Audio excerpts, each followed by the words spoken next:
joined now by our international correspondent, Alex Newman. Alex, thank you so much for being with us today. Thanks for having me, Duke. Great to be here. So they say in a politically correct culture as ours, satire is dead.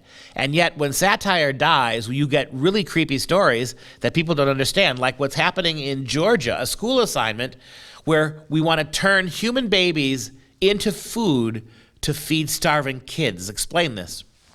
Yeah, it's almost too outrageous to imagine, to believe, but it's true. We've got the documents to prove it. They were sent to us by concerned parents, and they were posted online by interest groups in Georgia. A teacher in Bryan County, Georgia, had these students do an assignment where they were supposed to get into groups for 30 minutes and discuss a business plan for turning human babies into food. And they're supposed to talk about the target market, the distribution, the mass production of these babies. I mean, it is absolutely horrific. And I mean, some of the things that the kids came up with, too. Oh, we're going to put the babies on the grill and we're going to smoke them like beef jerky. And when they got caught, they said, oh, no, it's just a satire. Very, very bizarre, Duke. But this is government education in the 21st century. Well, speaking of bizarre, I mean, we do know about Jonathan Swift's famous treatise from the 18th century about this, right? A Modest Proposal is what it's called. And Swift, who was Irish, was so fed up about the mistreatment of the Irish by the English, their English overlords, the starvation rates, the Irish babies dying from malnutrition, and the repressive boot heel of British sovereignty on top of them. He wrote a long treatise about how maybe we should take these babies that nobody wants, these Irish babies, and instead of letting them starve to death in the streets, what if we plump them up and use them to feed other people? He was being completely satirical, but he was so brilliantly done that many people thought he was serious. Is that what we have here? This does not seem to be that. This seems to be completely not satire. It's part of a global warming way of environmentalist way of being efficient with our protein. Seems to me that they're kind of serious about this. Yeah, what's very strange, Duke, is that this whole Modest Proposal only came up after a major scandal erupted, after this started getting publicity, after outraged parents started screaming and hollering about what was going on here.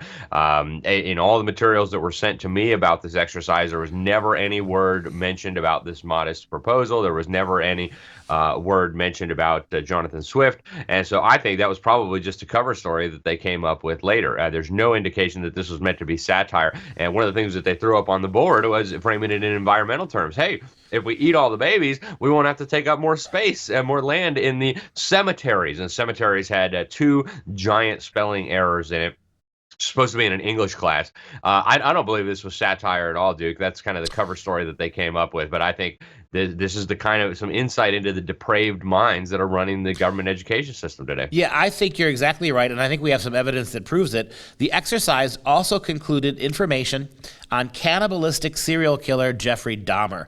A book about his monstrous crimes called My Friend Dahmer by Derf Backderf is apparently available now to students through the school system as well. So this is something more than just a satirical commentary on overpopulation. It has not an homage to Swift's work of art. This is something creepier. And why in the world would you be introducing a cannibalistic homosexual serial killer into this discussion as well? Yeah, it's a very good question, Duke, and it actually goes along with other things that we've seen across the country. I mean, you and I were some of the first ones to break down the story about the new ethnic studies model curriculum right. in California. Now, Governor Newsom just signed it and made it mandatory for all children in the state of California who are victims of government schools. And as part of this, it's written right in the standards. These children are supposed to chant and sing praises to these demonic deities of the Aztec regime, including the Aztec god of cannibalism and human sacrifice. So, something very strange is going on here. I think it's much darker than what the government school apologists say. Oh, it's just satire. Oh, we're just learning cultural enrichment. I don't think so. I think this is something much, much darker. And it may not be that, your average government school teacher understands what they're involved in, but I think something very, very nefarious is going on here. Just like they legitimized and normalized homosexuality using these tactics in the 1990s, Duke, we see the same thing now with pedophilia, with cannibalism, with all manner of just perversion and grotesque ideas like this. Well, I think you're right. And with the dawning of the scientific age, when religion is receding, we are not creating more atheists, Alex. We are creating more pagans. We are repaganizing Western culture. You mentioned this with the ethnic studies program. We are bringing back paganism, and with paganism comes the rites of paganism, and much of that had to do with blood sacrifice.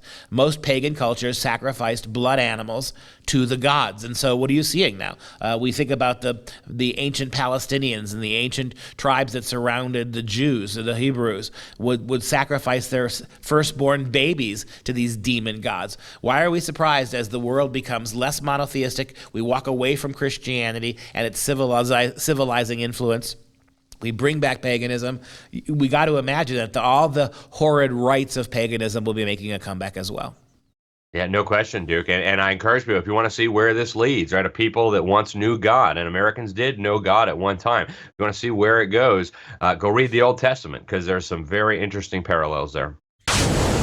Hey team, most of you know our shows have been censored by Facebook and YouTube for years, which makes it very hard to keep up with the cost of production. But thanks to our Patriot Club members, we have not only been able to keep things going, but to add more programming. We're doing 18 new shows a week. 18. In fact, we've got big plans in motion for our viewers, especially our Patriot Club members. So please consider supporting our freedom-loving media by joining the Patriot Club this year. For a $99 tax-deductible donation, we will send you our 20-ounce stainless steel navy blue tumbler etched with the words American Patriot, standing atop the shoulders of a rather fit-looking George Washington. And for $129 gift, we'll also include a 15-ounce stainless steel mug as a token of our appreciation.